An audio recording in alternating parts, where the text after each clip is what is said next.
என் பெயர் லியா. எனக்கு 23 வயதாகிறது. நான் ஒரு பணக்கார குடும்பத்தை சேர்ந்தவள். என் படிப்பு முடிந்ததும் என் பெற்றோருக்கு என் திருமணத்தை பற்றிய கவலை வர ஆரம்பித்தது. இதில் எனக்கு எந்த பிரச்சனையும் இல்லை. ஏனென்றால் இதுதான் உலகின் வழக்கம். ஒவ்வொரு பெண்ணும் தன் பெற்றோரின் வீட்டை விட்டு கணவரின் வீட்டிற்கு செல்ல வேண்டியுள்ளது. மற்ற பெற்றோர்களைப் போலவே என் பெற்றோருக்கும் என் திருமணத்தை பற்றிய கவலை இருந்தது. அதனால் எனக்காக எங்கள் அந்தஸ்துக்கு ஏற்ற ஒரு பையனை தேட ஆரம்பித்தார்கள். நான் என் பெற்றோரின் ஒரே மகள். அவர்களை விட்டு பிரிய நான் விரும்பவில்லை. ஆனால் ஒவ்வொரு பெண்ணை போலவும் நானும் திருமணம் செய்து கொள்ள வேண்டியிருந்தது. என் பெற்றோர்கள் என் மனதை கவரும் ஒரு பையனின் உறவை எடுத்து வந்தார்கள். பையனுக்கு சொந்த தொழில் இருந்தது. அவனுடைய வீட்டில் அவனுடைய பெற்றோர்கள் மட்டுமே இருந்தார்கள். விமலின் புகைப்படத்தை பார்த்த உடனே எனக்கும் அவனை பிடித்து விட்டது. அவன் மிகவும் அழகாக இருந்தான். என் திருமணம் இப்போது விமலுடன் நடந்தது. நான் திருமணம் செய்து அவனுடைய வீட்டிற்கு சென்றேன். ஆரம்ப நாட்கள் மிகவும் மகிழ்ச்சியாக கழிந்தன. என் திருமணத்திற்கு பின் ஆரம்ப நாட்கள் மிகவும் மகிழ்ச்சியாக கழிந்தன. ஆனால் என் மாமனார் மற்றும் மாமியாரின் ரகசியம் தெரிந்தபோது என் உடல் முழுவதும் வியர்த்து போனது. ஒரு நாள் விமல் தன் வேலை காரணமாக சில நாட்களுக்கு வெளியூர் செல்ல வேண்டியிருந்தது. இதனால் நான் கொஞ்சம் வருத்தமடைந்தேன். ஆனால் விமல் சென்று விட்டான். நாட்கள் மெதுவாக நகர ஆரம்பித்தன. நான் வீட்டில் சும்மா இருக்க விரும்பாமல் வீட்டு வேலைகளை செய்ய தொடங்கினேன். ஒரு நாள் அதிகாலையில் எங்கள் வீட்டு தோட்டக்காரர் கையில் எதையோ எடுத்துக்கொண்டு ஹாலுக்குள் வந்தார். ஏன் இப்படி வருகிறாய் என்று நான் அவரிடம் கேட்டேன். அப்போது அவர் என் முன் ஒரு பெட்டியை வைத்து, ஐயாவுக்கு ஒரு பார்சல் வந்துள்ளது என்றார். நான் பெட்டியை பார்த்தபோது அதில் என் மாமனாரின் பெயருக்கான சீட்டு ஒட்டப்பட்டிருந்தது. இந்த வயதில் மாமனார் பெயருக்கு யார் பார்சல் அனுப்புவார்கள் என்று எனக்கு ஆச்சரியமாக இருந்தது. நான் பெட்டியை திறக்க முயன்றபோது என் மாமியார் ஓடி வந்து அதை என்னிடமிருந்து பிடுங்கினார். இதை பார்த்து நான் திகைத்து போனேன். அவருடைய இந்த செயலால் நான் சிந்தனையில் ஆழ்ந்தேன். அவர் என்னிடம் எதுவும் சொல்லாமல் உள்ளே சென்று விட்டார். அவர் பின்னாலே மாமனாரும் அறைக்குள் சென்று கதவை உள்ளே தாளிட்டு கொண்டார். என் பார்வையை தாழ்த்தி நான் என் வேலையை தொடர்ந்தேன். நான் அதை அதிகமாக கவனிக்கவில்லை. இரவு வந்தது. நான் தூங்க சென்றேன். ஆனால் என் மனம் மீண்டும் மீண்டும் மாமியார் மாமனார் பக்கமே சென்றது. அந்த பெட்டியில் என்ன இருந்தது என்று தெரியவில்லை. ஆனால் என் மாமியார் அதை பிடுங்கியதும் பதட்டத்துடன் காணப்பட்டார். பிறகு காலை ஆனது. நான் முற்றத்தில் வந்து அமர்ந்தேன். மாமனார் வெளியே வருவதை பார்த்தபோது நான் ஆச்சரியத்துடன் அவரை பார்த்தேன். அவர் தன் மீது ஒரு சால்வையை போர்த்தியிருந்தார். அந்த சால்வைக்குள் எதையும் மறைத்து கொண்டிருந்தார் என்று எனக்கு தோன்றியது. ஏனென்றால் அவருடைய ஒரு கை சால்வைக்குள் இருந்தது. ஆனால் ஆச்சரியப்பட வேண்டிய விஷயம் என்னவென்றால், அவருக்கு எப்போதும் கால்களில் அதிக வலி இருக்கும். அவரால் சரியாக நடக்க முடியாது. ஆனால் இன்று இப்படி எங்கோ செல்கிறார். அதுவும் யாருக்கும், வேலைக்காரனுக்கு கூட சொல்லாமல் வெளியே கிளம்ப என்ன விஷயம்? நான் முன்னோக்கி சென்று அவருக்கு ஏதாவது தேவை இருக்கிறதா என்று கேட்கலாமே என்று நினைத்தேன். ஆனால் அவர் என் பேச்சை சட்டென மறுத்தார். நேற்று நடந்ததைப் போலவே இன்றும் நடந்ததை பார்த்து நான் திகைத்து போனேன். மாமனார் மாமியார் இருவரும் தங்கள் அறைக்குள் சென்று விட்டனர். நான் அவர்கள் பின்னால் அறை வரை சென்றேன். ஆனால் மாமியார் என் முகத்துக்கு நேராக கதவை சாத்திவிட்டார். நான் அதிர்ச்சியுடன் இதையெல்லாம் பார்த்து கொண்டிருந்தேன். உள்ளே என்ன பேசுகிறார்கள் என்று செவிமடுத்து கேட்க விரும்பினேன். ஆனால் உள்ளே வினோதமான சத்தம் மட்டுமே கேட்டது. உள்ளே மாமியார் மாமனார் 2 பேர் மட்டுமே இருந்தார்கள். அப்படியானால் ஏன் இவ்வளவு சத்தம் வருகிறது என்று எனக்கு ஆச்சரியமாக இருந்தது. அதன் பிறகு நான் என் அறைக்கு சென்று விட்டேன். இப்படியே நாட்கள் கடந்து சென்றன. என் மாமனார் தினமும் காலையில் எங்கிருந்தோ வீட்டிற்கு வருவார். அவர் கையில் ஏதோ ஒரு பொருள் இருப்பதை போல தோன்றும். அதை அவர் எனக்கு காட்ட விரும்பவில்லை. ஆனால் அது என்னவென்று நான் தெரிந்து கொள்ள விரும்பினேன். ஒரு நாள் காலையில் அவர் மீண்டும் வந்தபோது நான் திகைத்து போனேன். ஏனென்றால் இந்த முறை அவர் கையில் என்ன இருக்கிறது என்று எனக்கு தெரிந்துவிட்டது. நான் நினைப்பது அதுவாக இருக்காது. என்னால் உறுதியாக சொல்ல முடியாது. ஆனால் எனக்கு சந்தேகம் இருந்தது. அவர் கையில் ஒரு திரைப்பட சீடி இருந்தது. அப்படியானால் மாமனார் மாமியார் படம் பார்க்கிறார்களா? அதுவும் எந்த மாதிரியான படம் பார்க்கிறார்கள்? அதற்காக அவர்கள் ஏன் அறையை பூட்டுகிறார்கள் என்று நான் ஆச்சரியப்பட்டேன். மாமியாரும் மாமனாரும் அப்படி என்ன பார்க்கிறார்கள் என்று கண்டிப்பாக கண்டுபிடித்தே தீர வேண்டும் என்ற சிந்தனையில் நான் மூழ்கியிருந்தேன். அப்போது என் மாமனார் வெளியே இருந்து வந்து கொண்டிருந்தார். அவர் கையில் அந்த சீடி இருந்தது. அவர் வேகமாக அறையை நோக்கி சென்றார். மாமனார் உள்ளே இருந்து கதவை பூட்ட போகும் தருணத்தில் நான் திடீரென்று அவர் பின்னால் அறைக்குள் சென்று விட்டேன். கதவை மூடிவிட்டு உள்ளே என்ன செய்கிறீர்கள் என்று நான் அவரிடம் கேட்டேன். இதனால் அவருடைய முகம் விலகி போனது. அவர்கள் திரைப்படம் பார்க்கிறார்கள் என்று பதிலளித்தார். அவருடைய பதிலை பார்த்து நான் ஆச்சரியத்துடன் அவரை பார்த்தேன். அவர்கள் படம் பார்த்தால் ஏன் அதை எல்லோருக்கும் முன்னால் பார்க்கவில்லை?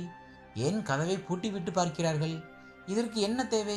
எங்கோ ஒரு நிமிடம் அவர் மேலும் அவர் பேச்சின் மீதும் எனக்கு சந்தேகம் வர ஆரம்பித்தது. ஆனால் நான் அமைதியாக அங்கிருந்து சென்றேன். அவர் கதவை பூட்டி கொண்டார். நான் கதவருகே வந்து அவர்கள் உண்மையிலேயே படம் பார்க்கிறார்களா அல்லது அது வெறும் பொய்யா என்று கேட்க காதுகளை வைத்தேன். ஆனால் உள்ளே எனக்கு மீண்டும் அதே போல சத்தம் கேட்க ஆரம்பித்தது. அதனால் அவர்கள் உண்மையிலேயே படம் பார்க்கிறார்கள் என்று எனக்கு ஒரு நம்பிக்கை வந்தது. இப்போது இது தினமும் நடக்கத் தொடங்கியது. தினமும் என் மாமனார் சீடி வாங்கி வருவார். என் மாமியாரும் மாமனாரும் தங்கள் அறைக்கு செல்வார்கள். கதவை பூட்டிக் கொள்வார்கள். பின்பு படம் பார்க்க தொடங்குவார்கள்.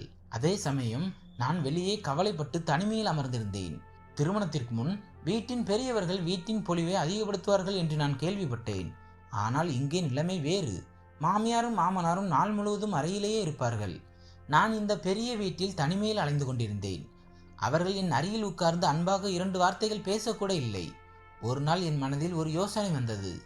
என் அமைதியின்மையை போக்க இது மட்டுமே என்னிடம் இருந்த ஒரே வழி என்று நான் நினைத்தேன். அதை செயல்படுத்த முடிவு செய்தேன். அடுத்த நாள் என் மாமனார் சீடி கொண்டு வரவில்லை.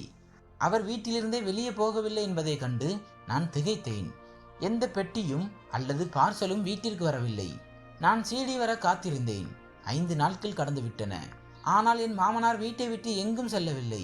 நான் பேச்சுவார்த்தையின் போது அவரிடம் கேட்டதும், அவர் உனக்கு தெரியும் இல்லையா, என் கால்களில் எவ்வளவு வலி இருக்கிறது, அதனால் என்னால் வெளியே செல்ல முடியவில்லை என்றார். இந்த விஷயத்தை நான் நம்புவதற்கு பதிலாக ஆச்சரியப்பட்டேன். ஏனென்றால் அவருடைய கால்வலி எனக்கு தெரியும். ஆனால் அது ஆரம்பத்திலிருந்தே இருந்தது. ஆனாலும் அவர் முன்பெல்லாம் சீடி கொண்டு வருவாரே. நான் அதையே அவரிடம் சொன்னேன். உங்களுக்கு எப்போதும் கால்வலி இருக்கும். நீங்கள் தினமும் சீடி கொண்டு வருவீர்களே, பிறகு ஏன் 5 நாட்களாக கொண்டு வரவில்லை என்றேன். இதை கேட்டதும் அவர் பதறி போனார். அவர் என் மீது கோபமடைந்து அவருடைய எந்த விஷயத்திலும் நான் தலையிடக்கூடாது, இல்லையெனில் எனக்கு நல்லதில்லை என்று சொன்னார். நான் பிரமித்து போய் அழுது கொண்டே அங்கிருந்து சென்றேன். அவர் என்னிடம் அப்படி பேசிய விதம் எனக்கு அவர் மீது இப்போது பயம் வர ஆரம்பித்தது. இப்போது என் சந்தேகம் உறுதியாகி வந்தது. நிச்சயமாக வேறு ஏதோ ஒரு விஷயம் இருக்கிறது. அடுத்த நாள் அவர் சீடி கொண்டு வந்தார். மீண்டும் மாமியாருடன் அந்த படத்தை பார்க்க தங்கள் அறைக்கு சென்றார். நான் உடனே அவர் பின்னால் சென்றேன். எனக்கு பயமாக இருந்தாலும் நான் தைரியத்தை கூட்டிக் கொண்டேன். நான் மாமியார் மாமனாரிடம் சென்று நான் இந்த படத்தை பார்க்க வேண்டும் என்று சொன்னேன். 2-3 நாட்களாக நான் இந்த படத்தை பார்த்தே தீர வேண்டும் என்று நினைத்திருந்தேன். அதனால் என் மனதில் உள்ள சந்தேகம் தீர்ந்துவிடும். ஆனால் என் மாமனார் பேசியதை கேட்டு நான் திகைத்து போனேன்.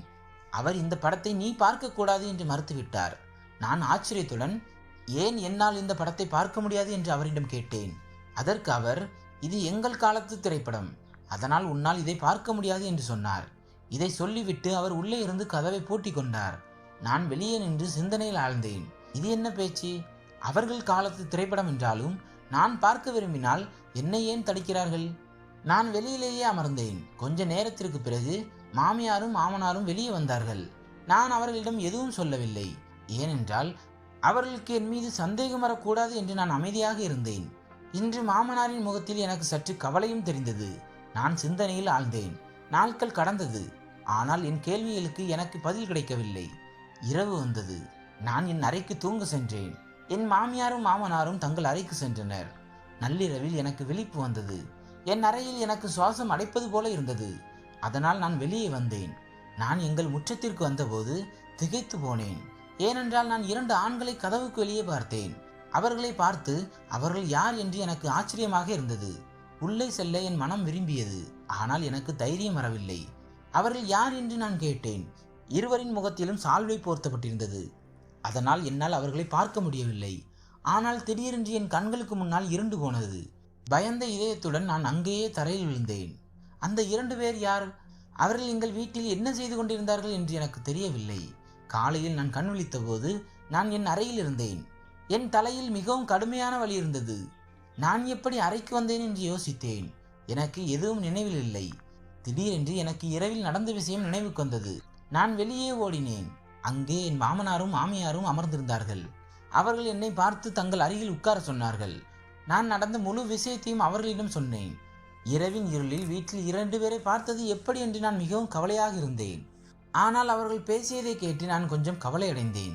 என் மாமியார், இனிமேல் அப்படி ஏதேனும் இருந்தால் என்னை கூப்பிட வேண்டும் என்று சொன்னார். ஆனால் என் மனதில் அப்படி எதுவும் தோன்றவில்லை. அப்போது என் மாமியாரின் அறைக்கதவு பூட்டப்பட்டிருந்ததால் என் கவனம் அங்கே செல்லவில்லை. ஆனால் மாமனாரின் பேச்சை கேட்டு நான் மேலும் ஆச்சரியப்பட்டேன். அவர் அது உன் பிரம்மை மட்டுமே என்று சொன்னார். நான் கவலையுடன் அவரை பார்த்தேன். நான் அது என் பிரம்மை இல்லை என்று புரிய வைக்க நிறைய முயற்சி செய்தேன். ஆனால் அவர்கள் செய்த செயலால் நான் திகைத்து போனேன். அவர் தோட்டக்காரனை கூப்பிட்டு, நேற்றிரவு இங்கு யாராவது 2 ஆண்கள் வந்தார்களா என்று கேட்டார். நான் தோட்டக்காரனை ஆச்சரியத்துடன் பார்த்தேன்.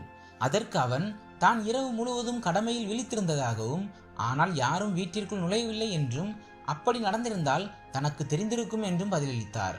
மற்ற 2 தோட்டக்காரர்களும் அதையே சொன்னார்கள். நான் முற்றிலும் குழப்பமடைந்து விட்டேன். இப்போது நான் பைத்தியமாகி விடுவேன் என்று எனக்கு தோன்றியது. நான் அவர்களுக்கு புரிய வைக்க நிறைய முயற்சி செய்தேன். ஆனால் என் மாமியார் என்னை தண்ணி கொடுத்து அமைதிப்படுத்தினார். நான் சில நாட்களாக சரியாக சாப்பிடவில்லை என்றும், அதனால் பலவீனத்தால் விழுந்திருக்கலாம் என்றும் சொன்னார். அவருடைய பேச்சால் நான் அமைதியானேன். நாள் முழுவதும் நான் என் சிந்தனையில் மூழ்கியிருந்தேன். இப்போது அது என் பிரம்மை என்று எனக்கு தோன்றியது. சில சமயம் உண்மையிலேயே அங்கு யாரோ இருந்தார்கள். அவர்களில் ஒருவர் தான் என்னை மயக்கமடைய செய்தார் என்று தோன்றியது. எது உண்மை எது பொய் என்று எனக்கு தெரியவில்லை. நான் மிகவும் பயந்தேன். இரவு 8 மணி இருக்கும். அப்போது நான் மாமனார் வெளியே செல்வதை பார்த்து நான் திகைத்து போனேன். நான் எதையும் யோசிக்காமல் அவர் பின்னால் சென்றேன். ஒருவேளை எனக்கு ஏதாவது விஷயம் தெரிய வரலாம். அவர்கள் அறையில் தனியாக பார்க்கும் அந்த படத்தின் ரகசியம் என்னவென்று என்னால் தெரிந்து கொள்ள முடியலாம். அவர் கார் வைத்திருந்தார். ஆனால் நான் நடந்தே அவர் பின்னால் சென்று கொண்டிருந்தேன். நான் மறைந்திருந்து அவர் பின்னால் சென்றேன். அவர் பக்கத்தில் ஒரு இடத்தில் சென்று நின்றார். பிறகு ஒரு கடைக்குள் சென்றார். அது சீடி கடை என்று நினைக்கிறேன். 10 நிமிடங்களுக்கு பிறகு அவர் அந்த கடையிலிருந்து வெளியே வந்தார். அவர் வெளியே வந்தபோது நான் ஆச்சரியத்துடன் அவரை பார்த்தேன். அவர் கையில் உண்மையிலேயே ஒரு சீடி இருந்தது. அவர் சென்றவுடன் நான் அந்த கடைக்குள் சென்றேன். என் சந்தேகம் முற்றிலும் விலக வேண்டும் என்று நான் விரும்பினேன். அதனால் நான் கடைக்காரரிடம் கேட்கலாம் என்று நினைத்தேன். ஆனால் சில வினாடிகள் யோசித்த பிறகு அங்கேயே நின்று விட்டேன். மற்றும் சில சீடிகளை வாங்கிவிட்டு வீட்டிற்கு திரும்பி வந்தேன். வீட்டிற்கு வந்து பார்த்தபோது மாமியார் மாமனாரின் அறை பூட்டப்பட்டிருந்தது. நான் கடைக்காரரிடம் எந்த கேள்வியும் கேட்கவில்லை. ஏனென்றால் ஒருவேளை அவர் என் மாமனாருக்கு சொல்லி அதனால் நான் பிரச்சனையில் சிக்கியிருக்கலாம். அதனால் நான் அப்படி ஒரு ஆபத்தை ஏற்படுத்த விரும்பவில்லை. அதனால் தான் நான் அந்த கடைக்காரரிடம் எதுவும் கேட்கவில்லை. நான் என்ன செய்ய வேண்டுமோ அதை நானே செய்ய வேண்டும். அடுத்த நாள் மதியம் மாமனார் சீடி கொண்டு வந்தார். என் மனதில் திடீரென்று ஒரு விஷயம் தோன்றியது. இப்போதுதான் நான் அதை கவனித்தேன். மாமனார் சீடி கொண்டு வரும் நேரம் தினமும் வேறுபட்டு வந்தது. சில சமயம் இரவில், சில சமயம் காலையில், சில சமயம் மதியம். ஆனால் ஏன் இப்போது இந்த விஷயம் என்னை மிகவும் அதிர்ச்சியடைய செய்தது? நான் மாமனார் அருகில் சென்று அவர்கள் காலத்து திரைப்படத்தை நானும் பார்க்க வேண்டும். அது எப்படி இருந்தாலும் நான் கண்டிப்பாக பார்க்க வேண்டும் என்று சொன்னேன். அதற்கு அவர் என்னை கடுமையாக பார்த்து அதை நீ பார்க்க முடியாது என்று சொல்லி கண்டிப்பாக மறுத்தார். மேலும் நாங்கள் பாதியில் படத்தை பார்ப்பதை நிறுத்த மாட்டோம் என்று சொல்லி மாமனார் கதவை பூட்டி கொண்டார். மாமியார் ஏற்கனவே உள்ளே இருந்தார். ஆனால் இந்த ரகசியம் எனக்கு புரியவில்லை. அதன் பிறகு நான் என் அறைக்கு வந்து இந்த எல்லா சிந்தனைகளிலும் மூழ்கியிருந்தேன். அப்போது என் கணவர் விமலிடமிருந்து எனக்கு அழைப்பு வந்தது. அவர் பேசியதை கேட்டபோது நான் ஆச்சரியத்துடன் மிகவும் மகிழ்ச்சி அடைந்தேன். என் கணவர் நாளை மறுநாள் வீட்டிற்கு திரும்பி வரவிருந்தார். பிறகு நான் அவர் வருவதற்கான தயாரிப்பில் மூழ்கினேன். நான் அதிகமாக யோசிக்கிறேன் என்று நினைத்தேன். எப்படி இருந்தாலும் மாமனார் இவ்வளவு கோபமாக இருந்ததை பார்த்தால் ஒருவேளை அவர் என்னை என்ன செய்வாரோ என்று பயந்தேன். அதனால் இந்த விஷயத்திலிருந்து விலகி இருப்பது நல்லது என்று நினைத்து அதையே முடிவு செய்தேன். அது இரவு நேரம். நான் வெளியே அமர்ந்திருந்தேன். அப்போது மாமனார் திடீரென்று வெளியே வந்தார். நான் அப்போது ஒரு மரத்தின் பின்னால் மறைந்தேன். அவர் என்னை பார்க்கவில்லை. அவர் தொலைபேசியில் யாரிடமும் பேசிக் கொண்டிருந்தார். அதே சமயம் இங்கே அங்கே பார்த்து கொண்டிருந்தார். நான் ஆச்சரியத்துடன் அவரை பார்த்தேன். அந்த மரத்திலிருந்து வெளியே வந்த நான் அவர் பேசும் விஷயங்களை தெளிவாக கேட்கும்படி அருகில் உள்ள ஒரு மரத்தின் பின்னால் மறைந்தேன். பிறகு மாமனார் பேச ஆரம்பித்ததை நான் கேட்டபோது என் மீது வானமே இடிந்து விழுவது போல இருந்தது. நான் ஆச்சரியத்துடன் அவர் பேசுவதை கேட்டுக்கொண்டிருந்தேன். அவர் மீது எனக்கு இருந்த சந்தேகம் இப்போது உறுதியாகிவிட்டது. அவர் உள்ளே சென்று விட்டார். நானும் உள்ளே சென்றேன். ஆனால் அவர் பேசிய விஷயங்களே என் மனதில் சுழன்று கொண்டிருந்தன. அது என்னை மிகவும் கவலைப்படுத்தியது. அடுத்த நாளும் அப்படித்தான் நடந்தது. பாதியளவு உண்மை எனக்கு தெரிந்திருந்தது. ஆனால் முழு உண்மையை தெரிந்து கொள்ள மாமியாரும் மாமனாரும் அறையில் என்ன செய்கிறார்கள் என்பதை நான் அறிவது மிகவும் அவசியம். அவர்கள் உண்மையிலேயே படம் பார்த்தால் அந்த படத்தில் எனக்கு பார்க்க மறுக்கும்படி என்ன இருக்கிறது? எல்லாவற்றையும் நான் தெரிந்து கொள்ள விரும்பினேன். மாமனார் தானாகவே என்னிடம் எல்லாவற்றையும் சொல்ல மாட்டார், தெரியப்படுத்தவும் மாட்டார் என்று எனக்கு தெரிந்திருந்தது. அதனால் நான் எப்படியாவது எல்லாவற்றையும் நானே தெரிந்து கொள்ள வேண்டும்.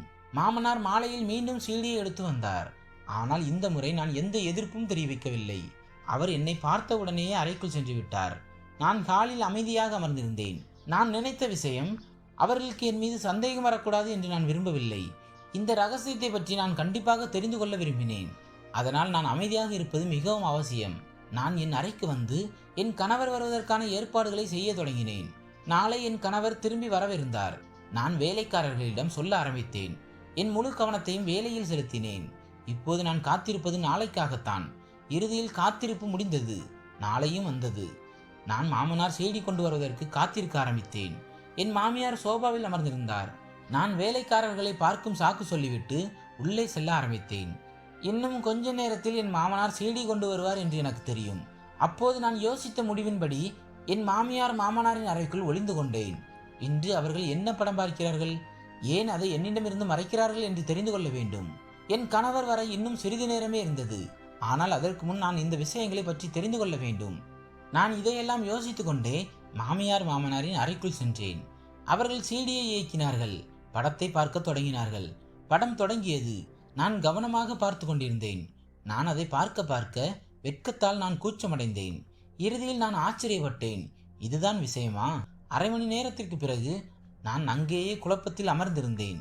என் மாமியாரும் மாமனாரும் நான் இங்கே இருப்பதை அறிந்தால் என்ன செய்வார்கள் என்று எனக்கு தெரியவில்லை.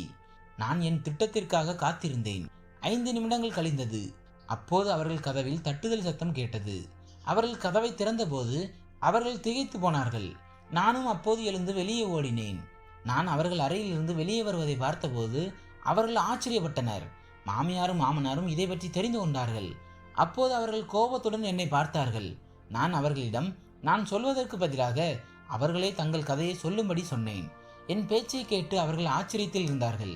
நான் காவல்துறைக்கு ஏற்கனவே தகவல் தெரிவித்திருந்தேன். இப்போது காவல்துறை கடுமையாக நடந்தபோது அவர்கள் ஒப்புக்கொண்டார்கள். என் கணவரும் அப்போது வீட்டிற்கு வந்து சேர்ந்தார். நடப்பதை பார்த்து அவரும் ஆச்சரியப்பட்டார். அப்போது என் மாமனார் பேச தொடங்கினார். அவர், ஆம், நாங்கள் தான் இதையெல்லாம் செய்தோம். நாங்கள் ஒரு கும்பலின் தலைவர்கள். எங்களுடன் இன்னும் 2 ஆண்கள் இருந்தார்கள். நாங்கள் பல ஆண்டுகளாக இந்த வேலையில் இருக்கிறோம். எங்கள் வேலை பெண்களை ஏமாற்றி அவர்களில் பலரை வெளிநாடுகளுக்கு அனுப்பினோம். அவர்களில் சிலரை யாசகம் எடுக்க வைத்தோம். கை கால்களை உடைத்தோம். அவர்களில் பலரை கட்டாயமாக தவறான செயல்களில் ஈடுபடுத்தினோம். எங்கள் முழு கும்பலும் பல ஆண்டுகளாக இந்த வேலையை செய்து வருகிறது. இப்போது எங்கள் வேலை இங்கே நன்கு செட்டில் ஆகிவிட்டது. அதனால் எங்களை யாரும் பிடிக்க முடியவில்லை என்று கூறினார். எங்கள் அன்றாட வேலை எப்படி நடக்கிறது என்று தெரிந்து கொள்ள நாங்கள் ஒரு வாடிக்கையாளரை போல ஒரு கடையில் சீடியை வாங்கி பிறகு அந்த சீடியை பார்ப்போம். ஏதாவது தவறு இருந்தால் தொலைபேசியில் அழைத்து சொல்வோம். இதனால் எங்களை இன்று வரை யாரும் பிடிக்க முடியவில்லை. இந்த சொத்துக்கள் அனைத்தும் நாங்கள் இதன் மூலம்தான் சேர்த்துள்ளோம். ஆனால் இந்த பெண்ணுக்கு எப்படி தெரிந்தது என்று எனக்கு தெரியவில்லை. நான் முதல் நாளிலேயே இவளை கொலை செய்திருக்க வேண்டும் என்று நினைத்தேன். ஆனால் என் மனைவி மறுத்துவிட்டாள். ஒருவேளை அவள் மனதில் தன் மருமகள் மீது அன்பு வந்திருக்கலாம் என்றார். மாமியார் அழுது கொண்டிருந்தார். அதை பார்த்து நான் ஆச்சரியப்பட்டேன். என் கணவரும் ஆச்சரியத்துடன் நின்று கொண்டிருந்தார். பல ஆண்டுகளாக அவர்கள் எப்படிப்பட்ட வாழ்க்கையை வாழ்ந்தார்கள் என்று என் கணவர் கனவில் கூட நினைத்திருக்க மாட்டார். அந்த இரவில்தான் இந்த விஷயங்களை பற்றி அவருக்கும் தெரிய வந்தது. அந்த இரவில் 2 ஆட்களை பார்த்தது என் பிரம்மை இல்லை. ஆனால் அவர்களில் ஒருவர் மாமனார் மற்றும் அவருடன் சேர்ந்த மற்றொருவர். தோட்டக்காரரையும் மாமனார் தன்னுடன் சேர்த்து கொண்டார். சீடி கடைக்காரரும் அவர்களுடன் சேர்ந்திருந்தார். மாமனார் நேரத்தை மாற்றிக்கொண்டே இருந்தார். அதனால் யாரும் அவர் மீது சந்தேகம் கொள்ளக்கூடாது. இந்த விஷயத்தால் என் கணவர் மிகவும் வெட்கப்பட்டார். காவல்துறை என் மாமனாரையும் மாமியாரையும் பிடித்து சென்றது. அவர்கள் மூலம் மற்றவர்கள் அனைவரும் கைது செய்யப்பட்டனர். நாங்கள் அந்த வீட்டை விட்டு வெளியேறினோம். நான் படித்தவள். நான் வேலை செய்ய ஆரம்பித்தேன். என் கணவர் அவர்களின் பணம் அனைத்தையும் வெவ்வேறு தொண்டு நிறுவனங்களுக்கு தந்தார். நாங்கள் இருவரும் சேர்ந்து வேலை செய்தோம். இன்று பெரிய அளவில் இல்லாவிட்டாலும் எங்களுக்கு சொந்தமாக ஒரு சிறிய தொழில் இருக்கிறது. என் கணவர் சீக்கிரமே அந்த கவலையை விட்டு மனம் மாறினார் என்பதில் நான் மகிழ்ச்சி அடைகிறேன். நண்பர்களே, நமக்கு துணையாக இருக்கிறார்கள் என்று நினைப்பவர்கள் கூட நமக்கே தெரியாமல் நமக்கு எதிரியாகத்தான் இருப்பார்கள். உண்மையில் அவர்கள் நம் எதிரிகள் என்று நமக்கே தெரியாமல் அவர்களோடு வாழ்ந்து கொண்டிருப்போம். இந்த கதை பிடித்திருந்தால் வீடியோவை லைக், ஷேர் செய்யுங்கள். நமது சேனலை சப்ஸ்கிரைப் செய்து கொள்ளுங்கள். நன்றி.